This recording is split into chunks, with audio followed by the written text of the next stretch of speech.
Ce thread circule pas mal sur X en ce moment. Je pense qu'il n'y a aucune raison de douter qu'il s'agit effectivement d'un prof en licence / master, d'un prof qui vraiment fait partie du jury. Je pense qu'il n'y a aucune raison sérieuse de douter de ça, mais gardons quand même des réserves. Alors, c'est par rapport au fait que l'éducation, avec un grand E, est en train de se rétamer. En France, on va essayer de voir s'il y a des moyens de sauver les meubles. Alors, abonne-toi si ce n'est pas déjà fait et n'oublie pas d'appuyer sur le bouton j'aime si tu aimes bien ce que je fais. On va entrer dans le vif du sujet avec Joe Zefka. Je ne sais pas du tout qui c'est. J'ai pas vraiment regardé son profil. Je veux pas être biaisé. Par contre, là, cette photo-là, pour ceux qui ne reconnaissent pas, c'est Peter Falk. C'est l'acteur de Columbo. Très très bonne série policière. Alors, je sors accablé des jurys de licence et de master. Il faut le savoir, des milliers d'étudiants devront cette année leurs notes ou leur diplôme à des devoirs entièrement rédigés par ChatGPT. L'intelligence artificielle produit un nouveau type de plagiat presque impossible à prouver et c'est pour ça que l'éducation est en train de se rétamer. ChatGPT, franchement, je connais des gens qui sont là-dedans. C'est un fléau et c'est très, très, très, très difficile à combattre. C'est titanesque, c'est quasiment impossible. Là, c'est pas David contre Goliath parce que David, il avait une fronde. Là, imagine David et Goliath, sauf que David, il a un cure-dent. Voilà, c'est à peu près les profs contre ChatGPT, c'est à peu près la même envergure. Je parle essentiellement des devoirs ou des dossiers préparés à la maison qui comptent souvent pour moitié dans l'évaluation finale. ChatGPT permet à des étudiants médiocres ou nuls, s'ils passent sous les radars, d'obtenir des 17 en rendant des copies qui ne doivent rien à leur mérite. C'est gravissime. C'est gravissime parce que maintenant, ChatGPT, il n'y a aucun... C'est tellement... Pas que ChatGPT, hein, toutes les IA qui te permettent de produire des réponses, bah, en fait, il n'y a plus... au niveau de la qualité, c'est toujours nul, nul, nul, nul, zéro. Par contre, en bossant suffisamment bien le machin, en t'en aidant comme à la fois un assistant et quelqu'un qui fait les trucs pour toi, franchement, il y a moyen que ce soit méconnaissable, qu'il n'y ait aucun moyen d'identifier que c'est l'IA. Là, à ce stade, on est déjà à un stade où il est impossible d'avoir un outil, comme un outil anti-plagiat, mais un outil anti-IA. Ça n'existe pas. Ça n'existe pas pour l'instant parce que l'IA est entraînée à répondre comme les humains. Elle est entraînée à imiter un discours. Et c'est ça qu'il faut retenir. C'est pour ça que l'IA te balance constamment des informations qui n'ont rien à voir avec la réalité. L'autre fois, il m'a balancé qu'il y a 4 couleurs dans le drapeau français. Et l'IA a quand même mis 3 ans à compter le nombre de R dans le mot en anglais pour fraise. Franchement, elle n'arrêtait pas de nous dire il y en a 2. Voilà, il y en a 2. Voilà. L'IA n'est pas entraînée pour l'instant à nous donner des réponses. Elle est entraînée à répondre. Elle est entraînée à imiter un humain au niveau de la réponse. Du coup, c'est incroyablement difficile à combattre. Alors, parfois, la fraude est patente. Par chance, ChatGPT aura inventé des références bibliographiques ou dit n'importe quoi. J'ai déjà vu ça. Mais c'est de plus en plus rare. Souvent, le prof en est réduit à son intime conviction. Il sait que l'étudiant n'a pas le niveau pour rendre un tel devoir, mais il ne peut le prouver formellement. Ça, c'est horrible. Ça, c'est horrible parce qu'un étudiant qui vient jamais en cours, quand il y a des productions écrites en classe, c'est d'un niveau désastreux. T'as envie de tellement t'enterrer sous terre que tu vas dans une autre planète par accident. Franchement, c'est à ce niveau-là. Hein. C'est à ce niveau-là. Et pourtant, il te sort le truc, c'est digne d'un discours de Clémenceau. Franchement. Pour en avoir le cœur net, il arrive qu'on convoque l'étudiant et qu'on l'interroge. Il se confirme alors qu'il ne connaît pas un traître mot du devoir qu'il a rendu. Telle étudiante en master, comprenant à peine le français, ayant remis un dossier dans une langue impeccable, ignore tout du sujet qu'elle a brillamment traité. Tel autre que jusque-là plafonné à 7, situe Molière au XVe siècle, n'a jamais entendu parler de Diderot. Un devoir sur Clément Marot digne d'un agrégé et jure ses grands dieux qu'il l'a rédigé lui-même. Si c'est madame, j'ai lu les romans de Marot. C'est incroyablement drôle. C'est incroyablement drôle. Par contre, je rigole, mais en fait, c'est une tragédie. Parce que le nombre d'étudiants qu'il y a, est-ce que les profs de fac pourront se permettre de faire ça à chaque fois qu'ils ont un soupçon, sachant qu'ils savent très bien. Ils savent très bien que ChatGPT a été utilisé. Ils le savent. Au bout d'un moment, quand tu es suffisamment rodé, tu sais qu'un discours est rédigé par IA, à la fois pas parce que tu connais l'élève, l'étudiant en question, mais surtout parce que tu le sens. Au bout d'un moment, tu le sens. Moi, franchement, je suis très content parce que j'arrive à déterminer très facilement les images générées et les vidéos générées par intelligence artificielle. J'ai trop traîné sur Reddit, je crois. C'est peut-être à cause de ça. un prof, c'est de la même façon, un prof, ça va être très naturel pour lui. Il va savoir un truc trop propre, même s'il ne connaît pas l'étudiant, il va se dire ça c'est de l'IA. Au bout d'un moment, et puis les profs qui sont à longueur de journée exposés à ça pendant les heures et les heures et les jours, les semaines de correction, les profs de fac, quand ils voient ça, au bout d'un moment, ils savent. Les profs de fac, je pense qu'à ce stade, ils sont mieux rodés que n'importe qui pour déterminer qu'est-ce qui est fait par une IA ou pas. Le problème, c'est qu'on ne peut pas le prouver et tu ne vas pas installer des extensions anti-IA sur les ordis de tous tes étudiants. Par contre, inventer des références bibliographiques, c'est pour ça qu'il faut faire très attention. Ne demandez jamais, jamais à une IA de vous donner des références bibliographiques ou de vous écrire une dissertation de A à Z. Elle va inventer des trucs à coup sûr. Pourquoi ? Parce qu'on ne lui a jamais appris à ne pas inventer. C'est aussi simple que ça. On n'a jamais appris à l'IA à ne pas dire de conneries. L'IA te dit des bêtises sur bêtises sur bêtises. C'est pour ça que les chaînes générées par IA, franchement, allez bien vous faire mettre.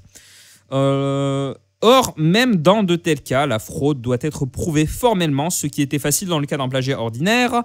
Il suffisait d'en identifier les sources, est devenu beaucoup plus compliqué avec l'IA. Et la procédure disciplinaire est si longue et incertaine qu'elle en devient dissuasive. En conséquence, le taux de fraude impunie croît de manière exponentielle depuis l'an dernier. La seule manière de l'endiguer serait d'en finir avec les devoirs à la maison. On y vient, mais je me demande s'il n'est pas déjà trop tard. Alors, pas mal de choses là-dessus, sur ce tweet en particulier.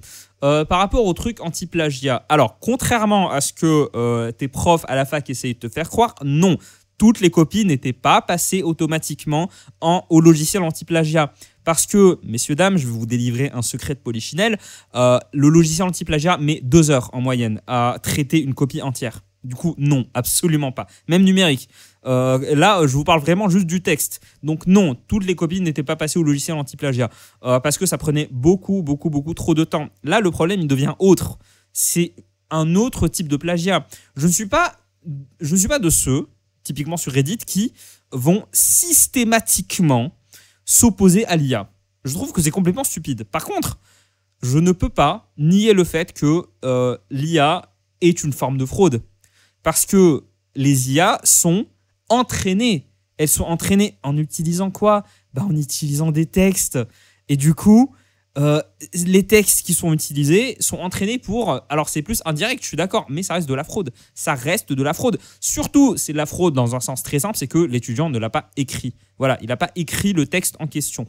Alors, le fait que ça devienne dissuasif, je pense que ça ne va pas... je pense que ça va pas marcher. Parce qu'il y a des étudiants qui préfèrent... Je pense que les étudiants vont préférer risquer parce que c'est tellement plus facile d'utiliser ChatGPT. Je pense qu'ils vont accepter de prendre le risque. Le risque en vaudra la chandelle. Si tu as une chance sur 10 de te faire choper, bah tu le feras 9 fois. Je schématise, mais je pense que vous avez saisi l'idée. En gros, ça en vaudra la chandelle.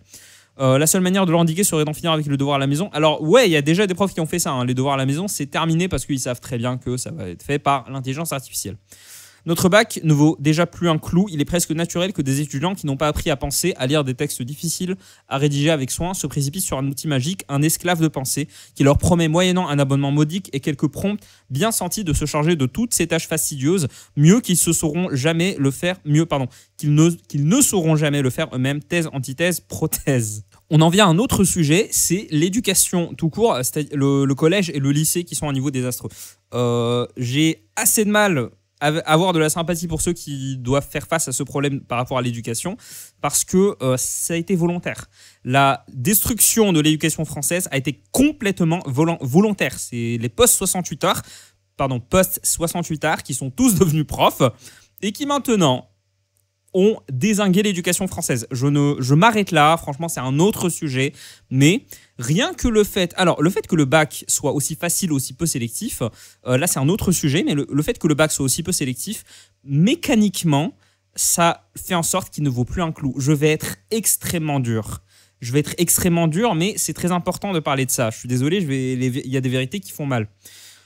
Un bac avec 80% de taux de réussite est un bac qui ne vaut rien.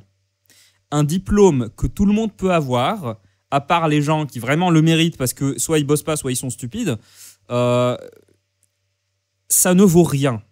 Je suis vraiment désolé de dire ça. Pour que le bac garde sa valeur, il faut réduire le bac, il faut faire en sorte que le bac soit... Et il y aura d'autres problématiques sociales et sociétales à gérer après. Il faut faire en sorte qu'il soit sélectif à genre 10-15%. Ça ferait en sorte que le bac vale quelque chose. Je pense que dans un monde idéal, on commence à bosser après avoir obtenu le... Je commence à en perdre mon français quand je parle de sujet d'éducation. Dans un monde idéal, on devrait avoir la possibilité de commencer à travailler directement après le bac. Voilà. Comme ça, on peut assez rapidement se concentrer sur ce qui importe vraiment, c'est-à-dire fonder une famille.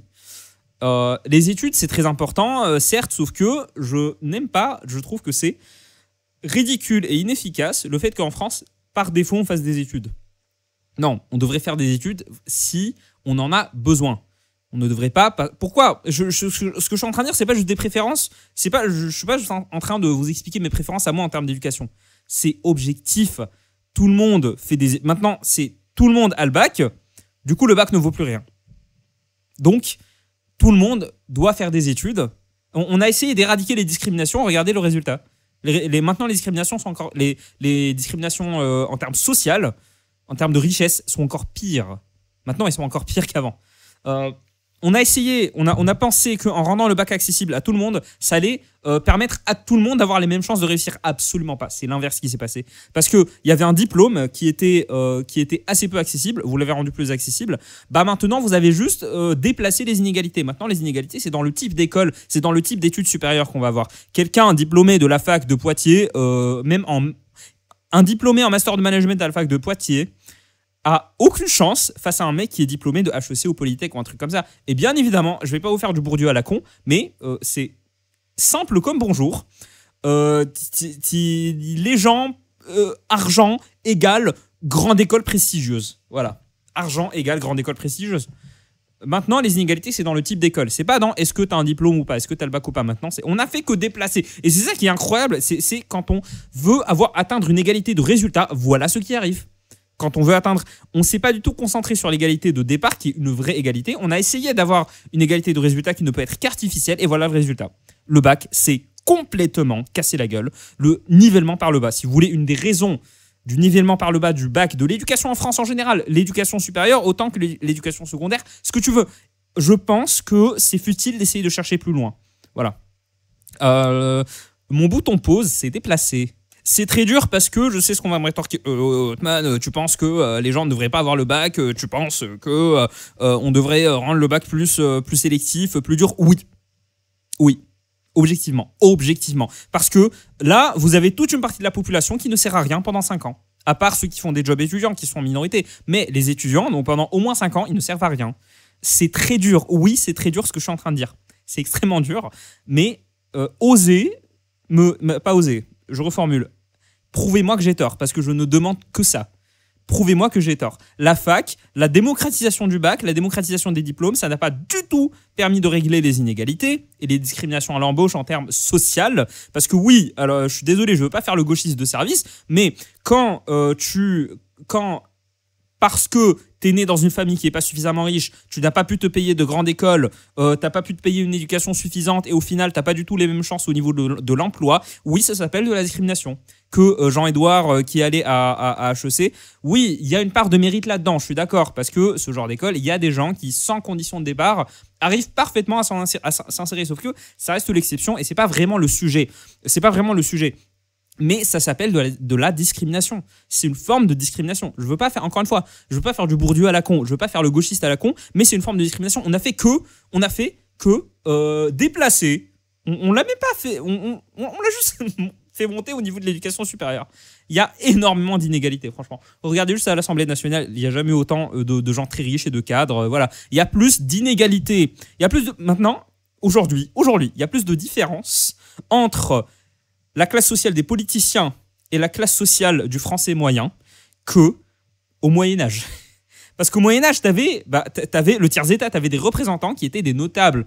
T'avais le docteur du village, le légiste, le mec qui était un peu lettré, voilà. Mais il faisait partie du village et il représentait le village auprès du roi. Voilà, ça c'était le tiers-état. Je vais pas vous faire des cours d'histoire. Mais il y a énormément d'inégalités aujourd'hui. Ce n'est pas en essayant d'atteindre une égalité de résultats qu'on arrive à ça, parce que l'égalité de résultat ne peut pas exister, c'est impossible, tout simplement parce que les gens sont différents, voilà. Je détruis un truc de gauche avec un truc de gauche. Les gens sont différents, messieurs, dames. Les gens sont uniques. Je troll, calmez-vous. Du coup, voilà, le bac, c'est très dur, mais voilà, je vous propose Franchement, si vous n'êtes pas d'accord avec ce que je suis en train de dire, il n'y a pas de souci, dites-le moi. Dites-moi en quoi vous pensez que j'ai tort. Parce que si ça se trouve, je suis en train de me tromper. Mais pour moi, c'est mécanique. Le bac ne sert plus à rien. On est obligé de faire un diplôme et maintenant, c'est un phénomène qui est étudié en économie, ça s'appelle l'inflation des diplômes. Tout le monde a un diplôme. Du coup, on déplace le degré d'inégalité. Maintenant, l'inégalité se fait dans le type d'école et plus dans est-ce que tu as un diplôme ou pas. Bravo, vous avez remplacé un problème par un autre. Voilà. Il y aura toujours ce problème. Il y aura toujours une inégalité de résultats. Ce n'est pas en essayant de donner ce résultat à tout le monde que ça va changer les choses. Là, le bac et les diplômes, les masters, mais aujourd'hui, un master, ça vaut rien, ça vaut que dalle. Voilà. Du coup, quelques privilégiés continueront à suivre des filières sélectives, eux aussi seront touchés, mais un peu moins vite que les autres, ceux dont on n'aura jamais rien exigé et qui auront s'entasser dans les filières de lettres et de sciences humaines pour décrocher des diplômes qui ne tromperont plus personne. Les universités qui manquent déjà cruellement de moyens vont perdre le peu qui leur restait de crédit. Je veux pas être méchant, mais j'ai vraiment beaucoup de mal à compatir avec les universités. Pour moi, les universités, franchement, surtout les universités de tout ce qui est sciences humaines et sociales, pour des raisons que j'ai déjà expliquées, je vais pas, ça sert à rien de revenir dessus, mais j'ai beaucoup de mal à ressentir la moindre sympathie envers eux. Par contre, le problème qu'ils soulèvent, c'est que ce truc-là, les intelligences artificielles, pour le coup, oui, c'est vrai, je pense sérieusement que ça va impacter beaucoup plus les classes populaires. Ça va mettre du temps. Après, problème avec ce genre d'avis qui vient, et c'est pour ça que je pense en effet qu'il s'agit d'un universitaire, c'est qu'il accorde beaucoup trop de crédit à la fac. Hein. Le truc de le diplôme ne sera plus reconnu, mais c'est déjà le cas, c'est vraiment déjà le cas. Quand je fais ça, je suis terrifiant. Franchement, je devrais peut-être arrêter, mais c'est de la sueur. Il fait extrêmement chaud. Je suis obligé de couper la clim, là, vous la voyez pas, mais je suis obligé de la couper quand je tourne, parce que sinon ça fait un bruit de malade. Du coup, désolé, si je fais des gestes un peu parasites comme ça, si je fais ça, c'est juste pour éviter d'avoir de la sueur qui me tombe sur le front et que ça soit dégueulasse. On revient à la vidéo. Faut pas surestimer les diplômes en France non plus. Hein. Ils ont déjà perdu énormément de valeur. Mais vous savez quoi, je pense qu'on va tout simplement s'arrêter là. Et moi, je vous dis à la prochaine pour la prochaine vidéo. Salut.